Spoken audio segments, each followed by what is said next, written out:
Hello there, good evening and welcome. This is Abuja Dispatch, a special platform that is created to relieve to your living rooms those issues and events which have shaped the thoughts of many in the outgoing week. Adegboyega Arogodo is my name. Let's start out the program by looking at those stories that made up our news headlines in the last 7 days.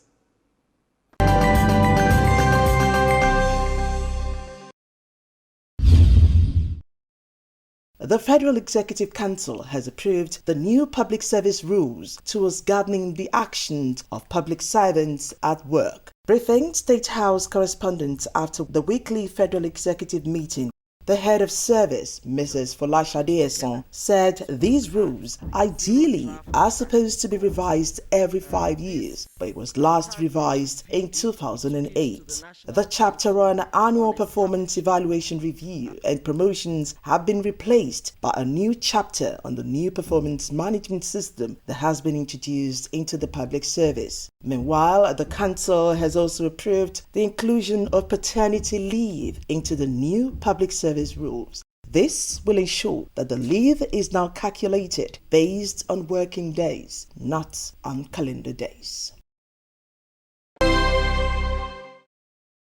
The Independent National Electoral Commission (INEC) says it will deploy relevant and appropriate technology, including the newly introduced biomodal voter accreditation system for the conduct of the November 6 Anambra State governorship election. It will also use the technological device to upload election results from the polling unit level to its central result viewing portal, which every Nigerian that has access to the internet can view on INEC website. These were contained in the keynote address delivered by INEC Chairman Professor Mahmood Yakubu in Abuja at a one-day forum with the theme Inclusive Election in Anambra State and Beyond. Represented at the venue by INEC National Chairman and Chairman Information and Voter Education Committee, Mr. Festus Okoye, the INEC boss assured that the Commission is favorably disposed to deliver free, fair and credible elections in Anambra State. The federal government has launched the Project Zero Hunger program aimed at catering for refugees, internally displaced persons and other vulnerable groups across the country. The Chief of Defense Staff, General Laki Irabo, hinted this while speaking at the flag-off ceremony in Durumi, a suburb of the Federal Capital Territory, said the project will give stakeholders the opportunity to feed one person so that collectively hunger will be eradicated. General Irabo added that religious strife, ethnic conflict, internal and external aggressions, among others, are challenges that impacted negatively on national security. Meanwhile, the Nigerian military says it has sustained the upscale in the rate of operational efforts across various theatres of operations in the country.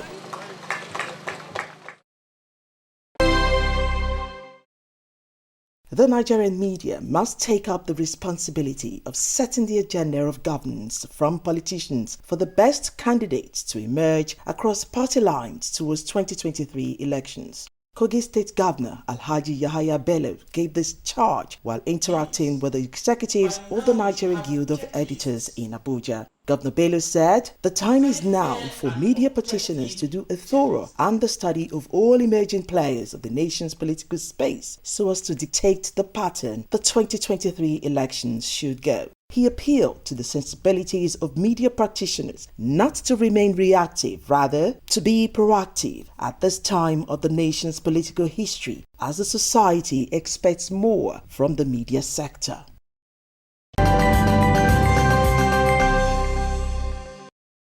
Welcome back. A careful examination of the contents of the National Security Strategy shows that it captures strategic ways of ensuring the nation's core values while keeping the country safe.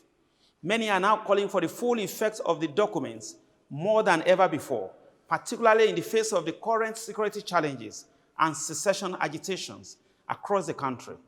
This is the cross of our dateline this week. Join us.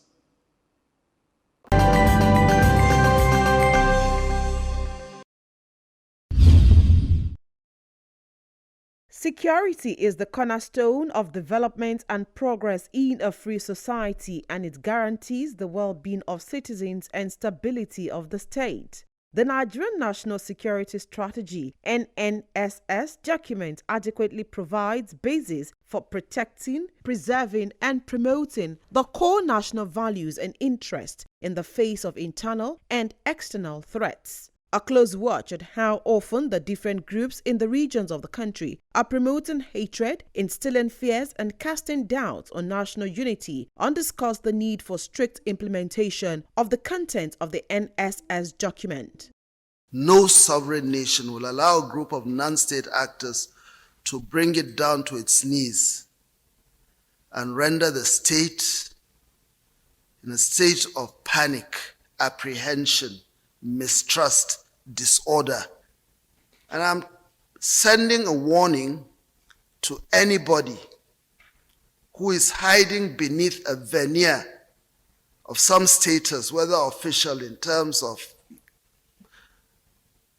an official capacity or traditional or religious, to stoke the flames of disorder, will have himself to blame. Aside the distinctive security challenges bedeviling the Nigerian state at present, the latest worrisome rhetorics of agitators across the country is creating unnecessary tensions and anxiety. It is important to point out that ethnic, linguistic, religious, and cultural diversities are sources of national strength and not for antagonistic and divisive tendencies.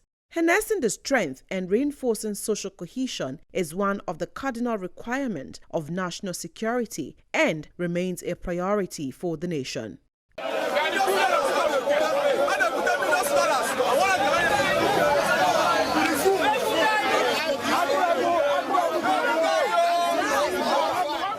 We cannot afford another war in Nigeria.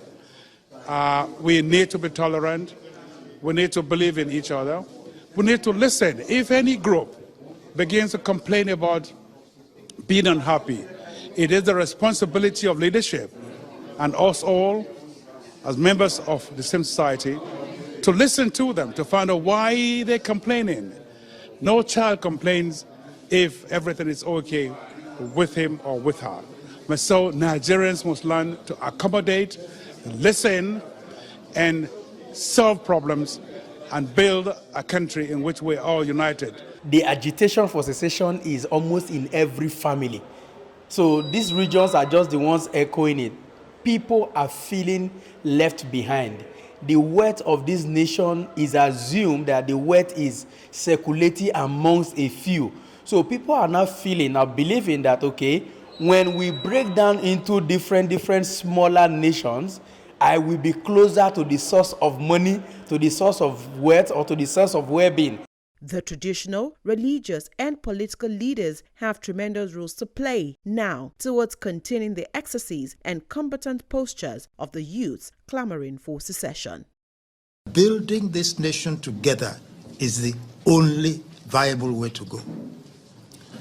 Now, when you have elders in any society who have seen many things, who have experienced many things, one of the benefits that the nation has is that these elders can take the wisdom of the years and the experiences they have and say, if we want to continue to have a peaceful, productive country, then these are the things we should do, these are the things we should avoid.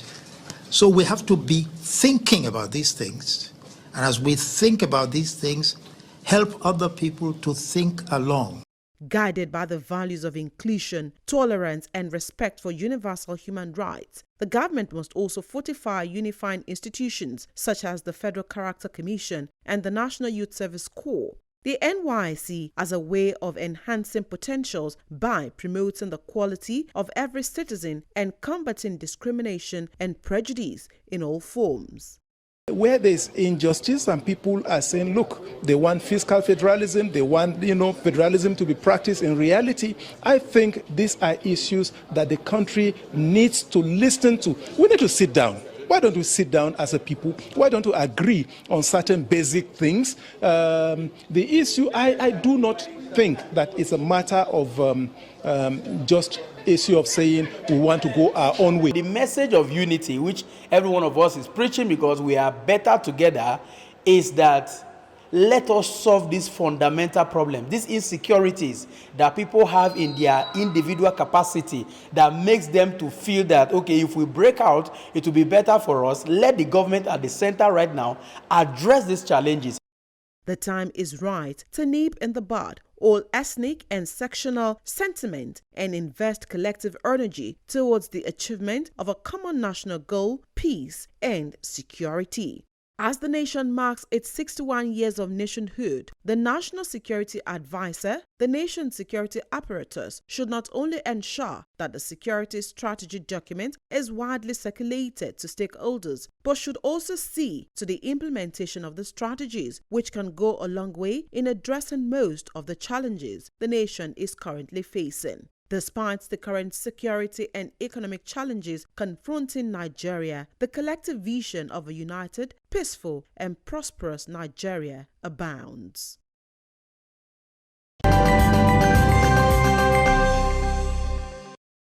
Welcome back. As more southern states move to stem the herders-farmers crisis with the enactment of anti-open grazing law, there is palpable silence from the police hierarchy over its willingness to prosecute violators of the law. Our guest remains Olawale Oluwade, an Abuja-based development expert and public affairs commentator. Stay with us on Split Views.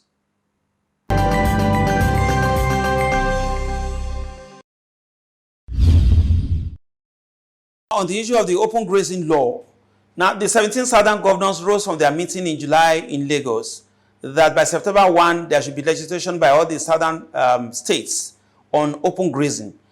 What was the rationale, in your own take, behind that kind of position by the 17 southern governors? You know, I had alluded to the system of government we run in Nigeria.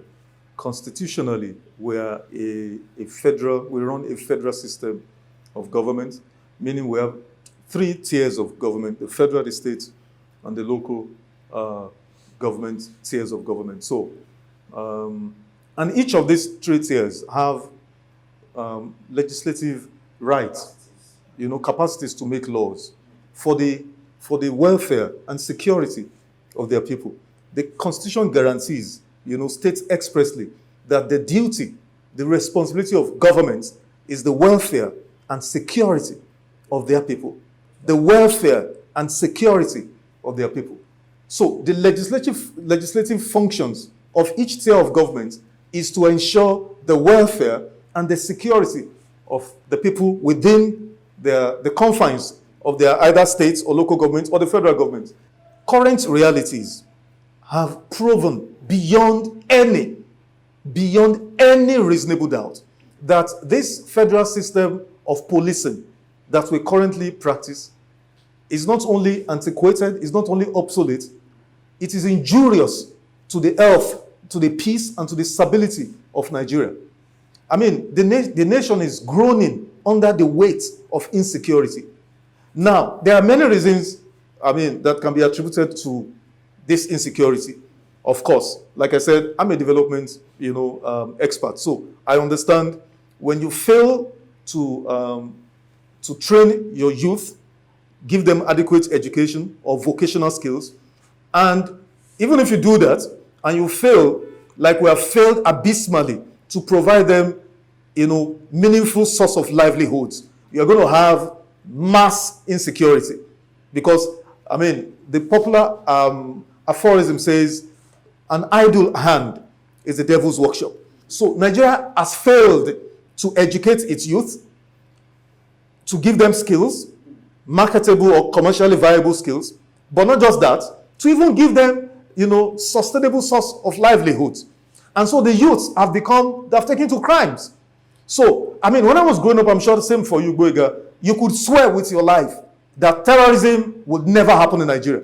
The idea that a human being would strap an IED, a bomb, around himself and detonate, it was something that was foreign. It could never happen here. But then since 2008, 2009, it's something we have become so used to, so accustomed to. Then banditry, then kidnapping, then internet scams, and then drugs. The list is endless. Let's talk about the regular armed robbery and whatever. So, what led to the 19 states, the 17 states, southern states government? You said Lagos. I think their first meeting was actually at Asaba. That's why they made the Asaba declaration, and then the second meeting was at Lagos. What led to it?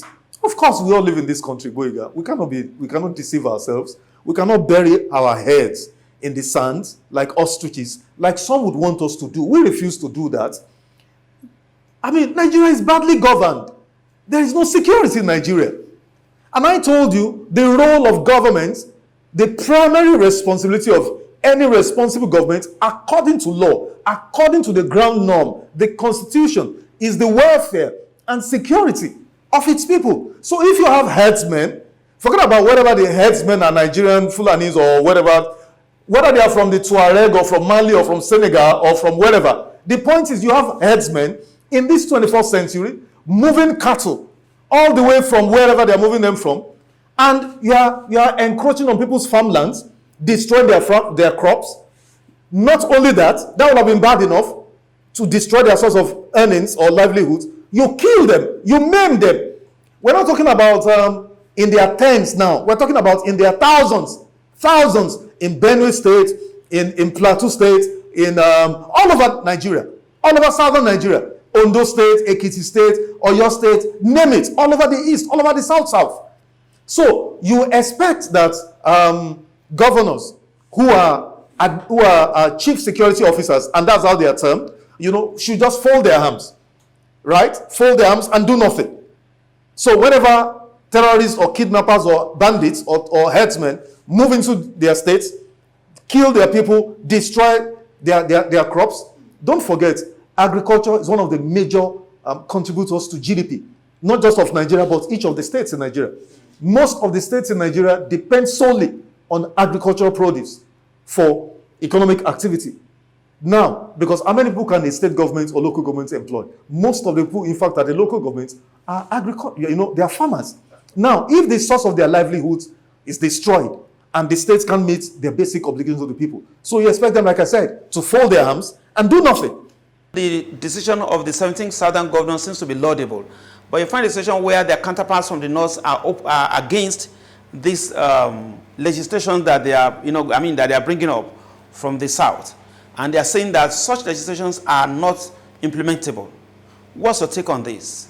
I listened to very tragic comments by the governor of Kaduna State, Malam Nasir El-Rufai, a gentleman that I used to admire when he was FCT minister. The comment he made, and I saw it on television, where he said he wants to see that the laws passed by 17 state governors are populist in nature, and that the North wants to see how those laws are going to be implemented. Now, it smacks of arrogance, the height of arrogance, because it harks back to what I said. Because what he's saying, by default is that the police is actually being controlled by the federal government. So let me see how you will enforce this law you are making because you don't have the police. But then he has forgotten the power in a democracy. Boyga, Nigerians know elementary democracy. The power in a democracy does not reside with the army, does not reside with the police. It resides with who? The people. The people of those states in the 17 southern Nigeria, not just, and now let me just add this quickly before I forget. Plateau State is not a part of southern Nigeria. Benue State is not a part of southern Nigeria. The first state in Nigeria that promulgated that anti-open grazing law was Benue State. If I'm not mistaken, that law is being passed in Taraba, if I'm not mistaken. I don't know about Plateau because of politics and all of that.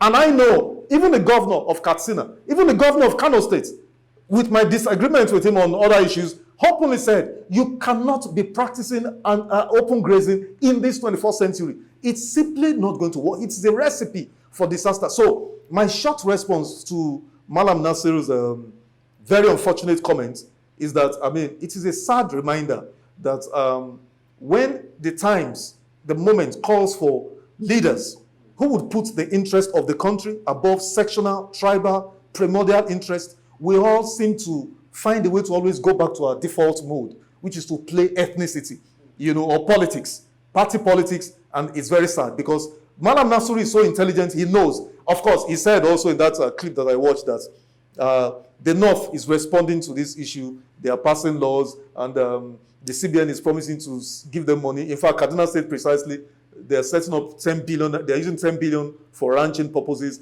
CBN is contributing 7.5, but it will take 2 years. So, in the 2 years that it will take, the southern 17 state governors should wait.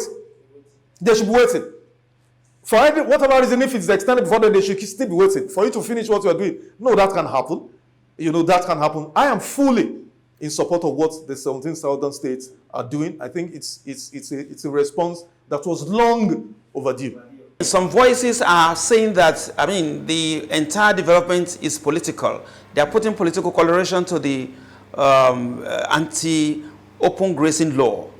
What's your take on this, sir? Is it really political, or is it just about the safety and well-being of the people? Anyone saying that is just being plainly being mischievous or ignorant. Either you are mischievous or you are ignorant. Why do I say so? This can't be politics. The Nigerian Governors Forum is chaired by Governor Kayode Fayemi. Governor Kayode Fayemi of Ekiti State is an APC governor. There is nobody who has championed the cause of anti-open grazing in Nigeria than the governor of Ondo State. That is maybe second only to Governor Samuel Otom of Benue State. Governor Rotimi Akeredolu of Ondo State, the last time I checked before I came to this studio this afternoon, is an APC governor. I mean, I can give you Lagos State. You can actually call Lagos State in the southern part of Nigeria. Lagos State is the headquarters of APC. And Lagos State is one of the major, backers. The governor just signed the law, maybe this week or last week, I can't remember. The law was passed expeditiously by the House, and the Lagos State governor, Babajide Sanwo-Olu, gave assent to the bill. So, what are we talking about politics here? People are dying, source of livelihoods are being destroyed. What has politics got to do with that? That's why I said, those who are saying this are either being mischievous because they know the truth, or they are ignorant. If the southern governors are bent on implementing this legislation, as it were, I believe it should be with the instrumentality of the federal government's apparatus like the Nigerian police. And what should be the federal government's angle to the whole options, which seem to be divided now between the south and the north? Boyega, it's not just the police. I beg to differ with you. The southwest region created by law, each of the states, the 6 states in the southwest, created, security outfits called Amotekun in the southwest, backed by legislation, not just mere pronouncements. Now, the Amotekun corps, the officers, the men, the people, the officers of the Amotekun, backed by law, have the right to seize any cattle straying openly in all the 6 states of the southwest. You see, that's why I said the governor of Kaduna State, for making that very incendiary and very undiplomatic, very crude, comment, was very unfortunate, because he knows. Are you saying if a staff, or if an officer of Amotekun, arrests a herder grazing cattle openly and takes the person to court, are you saying the court will not listen to the person? Because the role of prosecuting such an offender is the Ministry of Justice of each of the states, the Department of Prosecution. Are you saying if they take the person to court to say, no, I can't hear it because it's not being brought by the Federal Nigeria Police Force? No. We operate, the states have state high courts. They have magistrate courts. So we'll test it. Mr. Olawale Oluwade is a social commentator and public affairs analyst here in Abuja. Thank you for your time, sir. You're welcome, Boyega. Thank you very much for having me.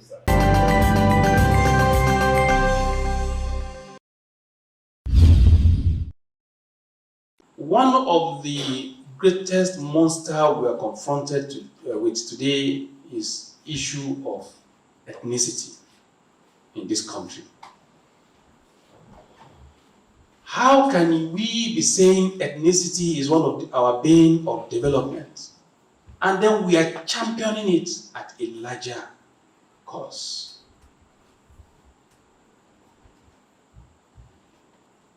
That is where I look at it. And if you put that aside,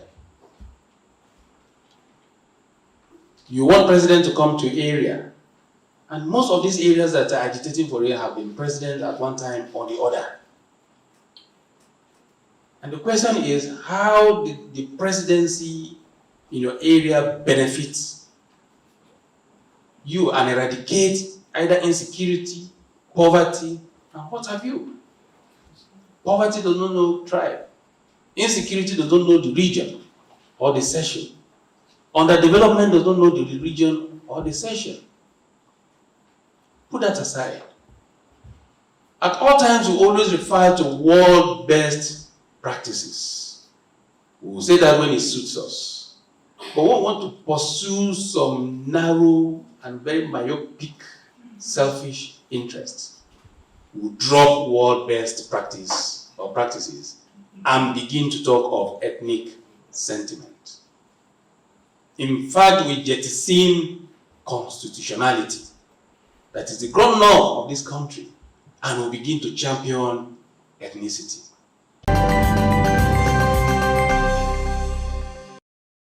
That is our package tonight on Abuja Dispatch.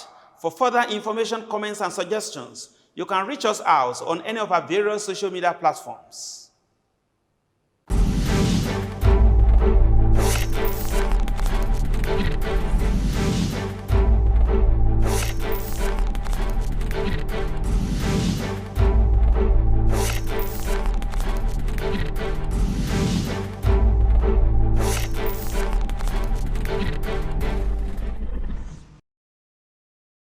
We appreciate your time tonight on Abuja Dispatch. A week from now, we'll bring you another refreshing package. Same time, same station. Adeboye Garoboda is my name. Have a good night.